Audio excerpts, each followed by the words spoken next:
नमस्कार,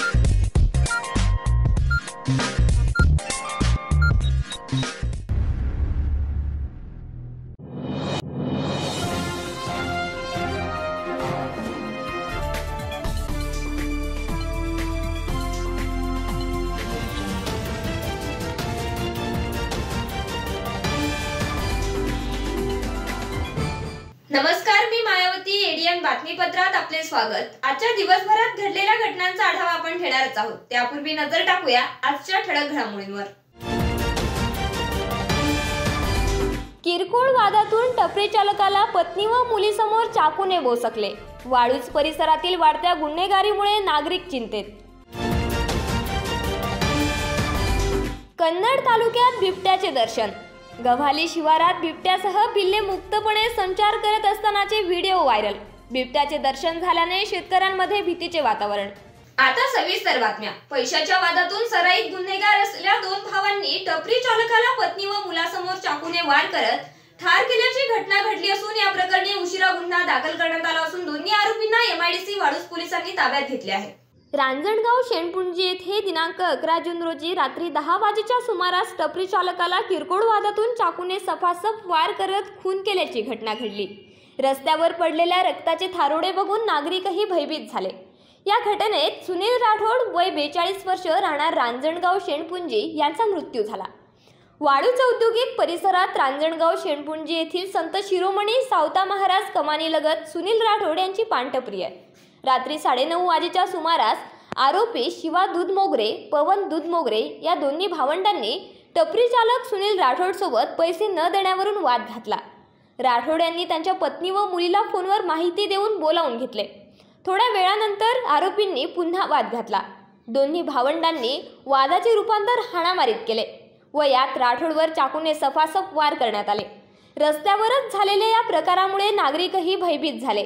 रस्त्यावर रक्ताच्या थारोड्यात पडलेल्या राठोडला दवाखान्यात दाखल करण्यात आलं. घटनास्थळावरून पसार झालेल्या दोन्ही आरोपीला पोलिसांनी ताब्यात घेतले. दरम्यान घटनेची माहिती मिळताच सहाय्यक पोलीस आयुक्त महेंद्र देशमुख यांच्यासह वाळूज एमआयडीसी पोलीस ठाण्याचे वरिष्ठ पोलीस निरीक्षक कृष्णा शिंदे, सहाय्यक पोलीस निरीक्षक मनोज शिंदे, उपनिरीक्षक संदीप शिंदे कामटे, प्रवीण पथरकर यांच्यासह ठसेतज्ञ यम स्वान पथक व कर्मचाऱ्यांनी घटनास्थळी धाव घेऊन पुढील कारवाई केली. या खुनाच्या घटनेतील आरोपींवर या अगोदरही गंभीर गुन्हे दाखल परिसरात त्यांची दहशत होती.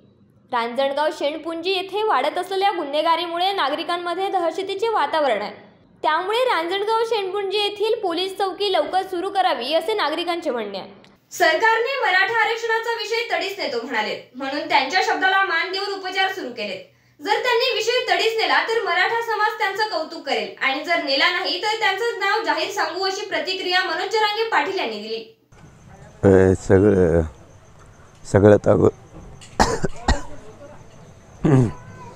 सगळ्यात अगोदर हे महत्त्वाचं आहे की काल आपल्या अंतरवालीत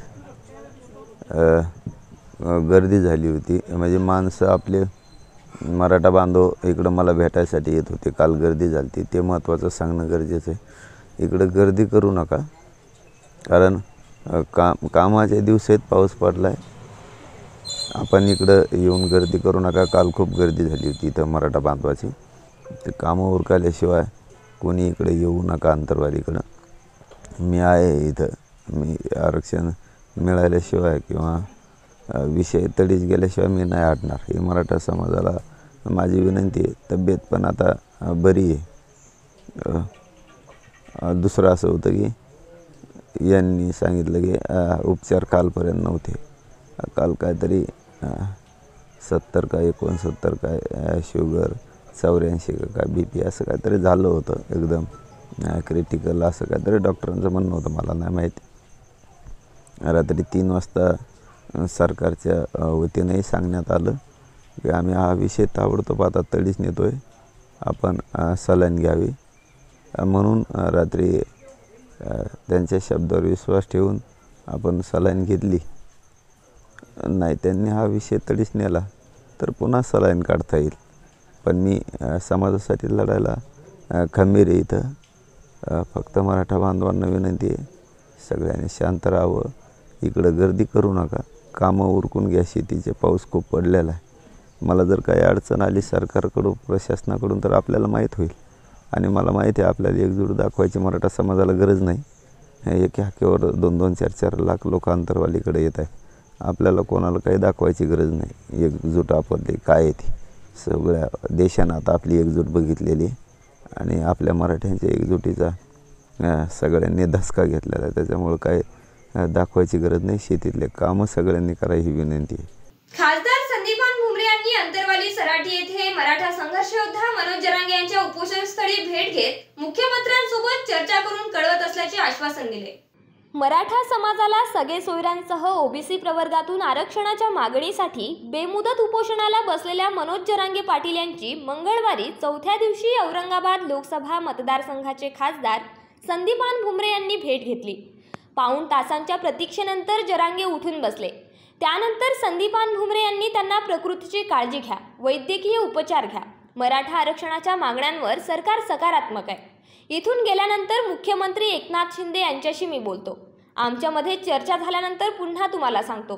तोपर्यंत तब्येत सांभाळा, उपचारांना नकार देऊ नका, डॉक्टरांना सहकार्य करा अशी विनंती भुमरे यांनी केली. यावर जरांगे यांनी कुठलीच प्रतिक्रिया दिली नाही. त्यानंतर खासदार भुमरे उपोषण स्थळावरून निघून गेले. औरंगाबाद लोकसभा मतदारसंघामध्ये निवडणुकीत विजयी झाल्यानंतर खासदार भुमरे हे मुंबई आणि त्यानंतर दिल्लीला गेले होते. दरम्यान 8 जूनपासून मनोज जरांगे पाटील यांनी अंतरवाली सराटी येथे उपोषण सुरू केले. दुसऱ्याच दिवशी भुमरे यांच्या वतीने त्यांचे चिरंजीव विलास भुमरे हे मनोज जरांगे पाटील यांची भेट घेऊन गेले होते. मंगळवारी भुमरे दिल्लीहून परतले. त्यांच्या संपर्क कार्यालयात अनेक राजकीय नेते, पोलीस प्रशासनातील अधिकारी यांनी भेट घेऊन खासदार झाल्याबद्दल संदीपान भुमरे यांना शुभेच्छा देत त्यांचे अभिनंदन केले. त्यानंतर सायंकाळी भुमरे यांनी अंतरवालीत येऊन मनोज जरांगे पाटील यांची भेट घेतली. उपोषणाचा आज 4था दिवस असल्याने जरांगे पाटील यांची प्रकृती खालावली आहे. त्यांचा रक्तदाब कमी झालाय, शरीरातील साखरेचे प्रमाण घसरले, त्यामुळे त्यांना तातडीने वैद्यकीय उपचारांची गरज असल्याचे त्यांच्या प्रकृतीवर लक्ष ठेवून असलेल्या डॉक्टरांच्या पथकाने सांगितले आहे. त्यानंतर काही वेळापूर्वी संदीपान भुमरे यांनी मनोज जरांगे पाटील यांची भेट घेतली. परंतु पाऊण तास शेजारी बसूनही जरांगे पाटील बोलले नाहीत.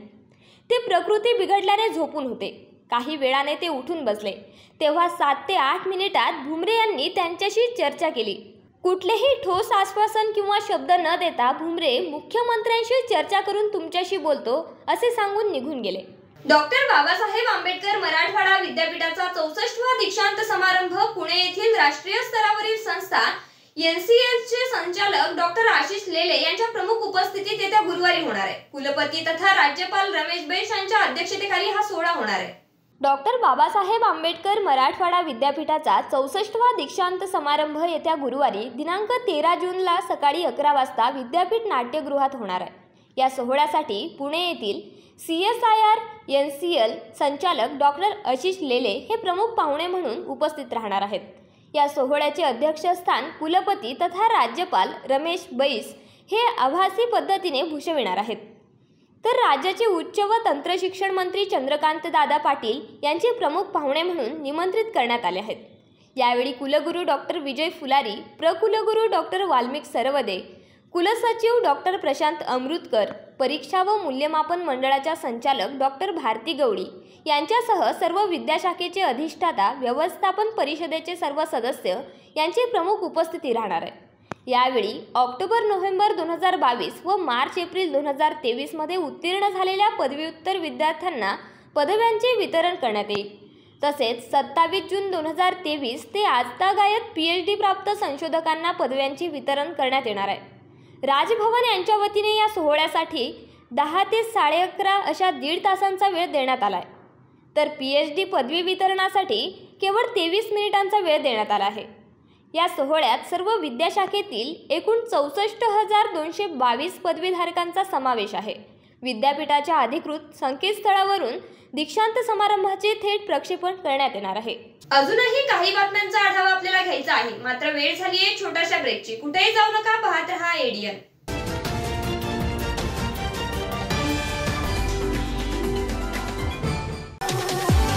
संभाजीनगरकरांसाठी खुशखबर खुशखबर खुशखबर.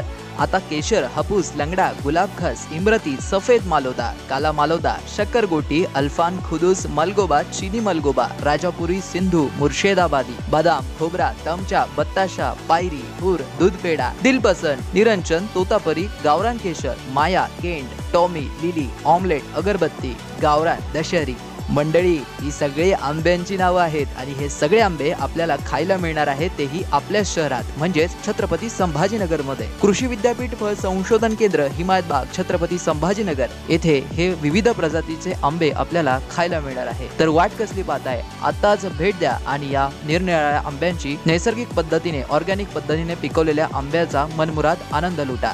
तर आजच संपर्क करा सचिन कुंढारे 9975 51 11 42, दिलीप जाधव 94 21 66 70 02, गणेश उंद्रे 88 30 67 46 58। आता नैसर्गिक पद्धतीने पिकवलेला आंबा थेट हिमायतबाग ते ग्राहक। मस्त मास्क पहना रे तूने। Thank you sir. वो जान बचाने के लिए पहनना पड़ता है ना सर। रेडीमेड है या टेलर मेड है? ऑनलाइन ऑर्डर किया है सर। एक और है ना सर? देना। बहुत मस्त लगे आपको। ये ना सर। सर ना भाई, जान बचाने के लिए बाइक चलाते वक्त सिर्फ खोपड़े पे मास्क पहनेगा तो खोपड़े को कौन बचाएगा? समझ गया सर। हेलमेट ऑनलाइन ऑर्डर कर, वरना हमेशा के लिए ऑफलाइन हो सकता है। Okay sir. ये ले। सलाम। ये भी ऑनलाइन भर दे। हेलमेट पहने, ट्रैफिक नियमों का पालन करे, जिंदगी के सफर को सुरक्षित रखे।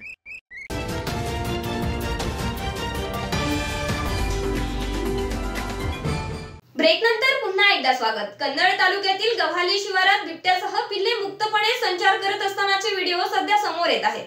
परिसरात बिबट्याचे दर्शन झाल्याने परिसरातील शेतकऱ्यांमध्ये भीतीचे वातावरण निर्माण झाले आहे। कन्नड तालुक्यातील गव्हाली शिवारात बिबट्यासह पिल्ले मुक्तपणे संचार करत असतानाचे व्हिडिओ सध्या समोर येत आहेत। या डोंगरी माळ्यांच्या परिसरात बिबट्याचे दर्शन झाल्याने परिसरातील शेतकऱ्यांमध्ये भीतीचे वातावरण निर्माण झाले आहे। जवळपास 3 महिन्यांपासून नदीच्या धडीला हे बिबटे व त्याचे पिल्ले राहत असल्याचं येथील शेतकरी सांगत आहेत। तसेच 15 दिवसांपूर्वी शेतात नांगरट करत असताना हे 2 बिबटे दिसले होते। मात्र त्यावेळी उन्हाळा असल्याने पाण्यासाठी आले असावे असा अंदाज शेतकऱ्यांनी बांधत या गोष्टीकडे दुर्लक्ष केलं होतं।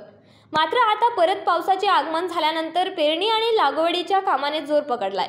अशातच पेरणी सुरू असताना काही शेतकऱ्यांना पुन्हा या बिबट्याचे दर्शन झाले। त्यामुळे शेतकऱ्यांमध्ये आता भीतीचे वातावरण असून शिवारातील शेतकरी पेरणीसाठी शेतात देखील जाणे टाळत आहेत। एक मोठा बिबट्या आणि एक पिल्लू शेतात मुक्तपणे संचार करत असल्याचं दृश्य एका शेतकऱ्याने आपल्या मोबाईलच्या कॅमेऱ्यात कैद केले। त्यामुळे परिसरातील नागरिकांमध्ये आता भीतीचे वातावरण निर्माण झाले आहे। महानगरपालिकेच्या प्रशासकांनी खाम नदीची पाहणी करत तिथे चालू असलेले विविध विकास कामांचा आढावा घेऊन सर्व कामे जलद गतीने पूर्ण करण्याचे आदेश दिले। बुधवार रोजी महानगरपालिकेचे आयुक्त तथा प्रशासक जी श्रीकांत यांनी गरम पाणी परिसर पासून ते खाम नदी परिसराची संपूर्ण जागेची पाहणी केली। खाम नदी पुनरुज्जीवन प्रकल्पाअंतर्गत खाम नदीची साफसफाई व तेथील कचऱ्याची योग्य विल्हेवाट लावण्याचे आदेश आयुक्तांनी दिले। तसेच तिथे चालू असलेले विविध विकास कामांचा आढावा घेऊन सर्व कामे जलद गतीने पूर्ण करण्याचे आदेश दिले। यावेळी अतिरिक्त आयुक्त संतोष वाहुडे, उपआयुक्त रवींद्र जोगदंड, शहर अभियंता ए.बी. देशमुख, कार्यकारी अभियंता यांत्रिकी अमोल कुलकर्णी, फारुख खान, आर्यन संधा, उपअभियंता अनिल तनपुरे, ब्रिगेडियर वीरेंद्र सिंग, खाम नदी प्रकल्प अधिकारी असदुल्ला खान, जनसंपर्क अधिकारी तौसिफ अहमद, इकोसत्व संस्थांच्या नताशा झरीन व त्यांचे सहकारी व इतर मनपाचे अधिकारी उपस्थित होते। खुलताबाद शहरातील गुलमंडी चौक येथे असलेल्या साहित्यरत्न लोकशाहीर अण्णाभाऊ साठे सभागृह शेजारीच अवैधरित्या गुटखा, सिगरेट व तंबाखूजन्य पदार्थ विकले जात असून सभागृहात येणाऱ्या विद्यार्थी व महिलांना याचा त्रास होत असल्याचा आरोप करीत उपोषण सुरू करण्यात आले।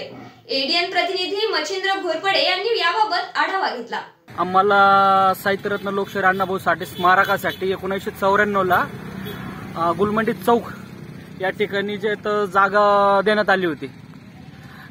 तिथं 1994 पासून जे तर एक पानटपरी होती अतिक्रमण झालेली। आम्ही सलग 2003-04 पासून जे पाठपुरावा करतोय।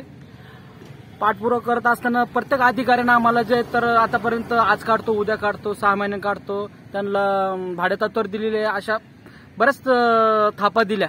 आज शेवटी आम्हाला अमर उपोषणाला बसण्याची वेळ आली आणि आज कुठेतरी अमर उपोषणला बसल्यानंतर आज वाटतंय का कुठेतरी संध्याकाळच्या वेळेला यश येताना दिसतंय. अजून सांगता येणार नाही यश कितपर्यंत मिळालंय, परंतु असं वाटतंय का बाबा यश आम्हाला नक्कीच मिळणार. आणि अजून तरी कोणतेही अधिकारी आमच्यापर्यंत पोहोचलेले नाही. गुलमंडी चौक येथे जे अण्णाभाऊ साठे स्मारक अण्णाभाऊ साठे सभागृह दिलेला आहे, जो आमदार निधीतून आम्हाला 10 लाख रुपयामध्ये आमदार साहेबांच्या निधीतून मिळालेला आहे. त्या ठिकाणी अण्णाभाऊ साठे यांचा पुतळा वरच्या मजल्याला ठेवलेला आहे. आणि त्याच बाजूला बाजूच्या साईडला एक पानटपरी अतिक्रमण केलेलं आहे. तर अतिक्रमण काढण्यासाठी आम्ही वारंवार सीओ साहेबांकडे जे येतं तक्रारी केल्या, परंतु साहेबांनी काही मनावर घेतलेलं नाही. आणि आतल्या काही कर्मचाऱ्यांना आम्हाला अशी माहिती मिळाली की आतल्या काही कर्मचाऱ्यांना टपरीवाला हप्ता देत होता. तिथं गुटखा, सिगारेट अशा इतर म्हणजे खूप विषारी पदार्थ विकले जातात, ज्याच्यावर शासनाने बंदी आणलेली आहे. हप्ते घेऊन नगर परिषदचे कर्मचारी हे जे तर गुटखे वगैरे विकू देत होते. आणि तिथं जे तर वाचनालय कमीत कमी 30 महिला व 30 मुले तिथं रोज वाचायला येत्या, वाचण्यासाठी येत्या. त्या स्मारकाचं धुंद्रपान करून तिथलं वातावरण दूषित करतात. जिल्ह्यात नुकत्याच पडलेल्या पावसामुळे काही ठिकाणी धबधबा पहिल्याच पावसात ओसळून वाहतोय. हा धबधबा बघण्यासाठी निसर्गप्रेमी येथे गर्दी करीत आहेत. तर जिल्ह्यात विविध नद्यांना पूर आला असून शेतकरी सुखावलाय. जिल्ह्यात नुकतीच मुसळधार पावसाने हजेरी लावली आहे. मुसळधार पावसामुळे गल्हाटी नदीला पूर आला होता. पैठण तालुक्यातील गल्हाटी नदीला जोरदार पूर आल्याचे चित्र पाहावयास मिळाले. पहिल्याच पावसात गल्हाटी नदीला पूर आला असून जिल्ह्यात अजूनही पावसाची रिपरिप सुरूच आहे. या ठिकाणी गल्हाटी नदी काठोकाठ भरून वाहत होती. जिल्ह्यात पावसामुळे असे दृश्य दिसत आहे. कचनेर येथील धारेश्वर मंदिर देवस्थान जवळील धबधबा पहिल्याच पावसात ओसळून वाहतोय. हा धबधबा बघण्यासाठी दरवर्षी शहरासह पैठण तालुक्यातील हजारो पर्यटक बघण्यासाठी येतात. हा धबधबा गेल्या अनेक वर्षांनंतर पहिल्याच पावसात वाहत असल्याने आज सकाळपासूनच निसर्गप्रेमी पर्यटक धबधबा बघण्यासाठी येथे गर्दी करत होते. तर पावसामुळे शहराच्या पाणीपुरवठा योजनेवर संकट आल्याचे दिसत आहे. पाणीपुरवठा योजनेसाठी खोदलेल्या नाल्यांमध्ये साचलेले पाणी मोठ्या प्रमाणात आहे. नाल्यात पाणी साचल्यामुळे पाणीपुरवठा योजनेचे काम ठप्प झाले होते. तर जेसीबीच्या सहाय्याने पाणी काढत असल्याचा अजब प्रकार उघड झाला. जेसीबीच्या फावड्याने कंत्राटदारांकडून नाल्यात साचलेले पाणी काढण्याचा प्रयत्न करण्यात येत होता. कंत्राटदारांच्या अजब प्रकारावर शहरवासियांनी नाराजी व्यक्त केली. काम धीम्या गतीने होत असल्यामुळे शहराला पाणी मिळण्यास मोठ्या अडचणीचा सामना करावा लागत असल्याचे चित्र दिसत आहे. यावर्षी पावसाचे मोठ्या प्रमाणात आगमन झाल्यामुळे त्यातच मिरग्या व रोहिण्या या दोन्ही पाऊस पडल्यामुळे शेतकरी मात्र सुखावले असे चित्र आपल्याला दिसत आहे. व काल रात्री मोठ्या प्रमाणात पाऊस झाल्यामुळे शेतकरी पेरणीला लागले आहेत. कापूस, सोयाबीन, मूग, तूर, बाजरी यांसह अन्य पिका पेरणी करायला शेतकरी सुरुवात करत आहेत. असाच पाऊस यापुढे देखील राहील व शेतकऱ्यांना शेतमालांना भाव चांगले मिळावा अशी देखील अपेक्षा शेतकरी करीत आहेत. यंदा बरं आहे जरा पुढं बोल. यंदा काही लागवड बिगड व्यवस्थित झालेली आहे. 7 जूनला आज मागच्या वर्षी नव्हतं, त्याच्या मागच्या वर्षी नव्हतं काही. यंदा जरा बरं आहे. आता माग भाव नव्हते काही नव्हते. यंदा जरा भाव भेटायला पाहिजे बा. आता सरकारकडून काय अपेक्षा आहे तुझी? आमच्या मालाला भाव भेटलं पाहिजे बा. आता लोक तर काही भाव नव्हते. अच्छा, आता भाव भेटायला पाहिजे. बरं, पाऊस चांगला झालाय का? हा, या वर्षी जरा बरं आहे. वेळेवर आलं पाऊस. आता मागे बरेच दिवसापासून पाऊस नव्हता, म्हणजे 4-5 वर्ष असा पाऊस नव्हता. लय शेतकरी आमचे समजा लय नुकसानी झाले. माग कापूस नव्हते होत तर कापूस झाली 2-2, 4-4 क्विंटल, तर त्याला भाव नव्हते. आता जे होईल ते तर त्याला तरी भाव भेटायला पाहिजे. शेवटी परत एकदा एक नजर टाकूया आजच्या ठळक घडामोडींवर. किरकोळ वादातून टपरी चालकाला पत्नी व मुलीसमोर चाकूने बोसकले. वाळूज परिसरातील वाढत्या गुन्हेगारीमुळे नागरिक चिंतेत. कन्नड तालुक्यात बिबट्याचे दर्शन. गव्हाली शिवारात बिबट्यासह पिल्ले मुक्तपणे संचार करत असतानाचे व्हिडिओ व्हायरल. बिबट्याचे दर्शन झाल्याने शेतकऱ्यांमध्ये भीतीचे वातावरण. याचबरोबर हे बातमीपत्र इथेच संपलं. पुन्हा भेटूया पुढील बातमीपत्रात. तोपर्यंत बघत रहा औरंगाबादकरांचं हक्काचं बातमीपत्र ADN.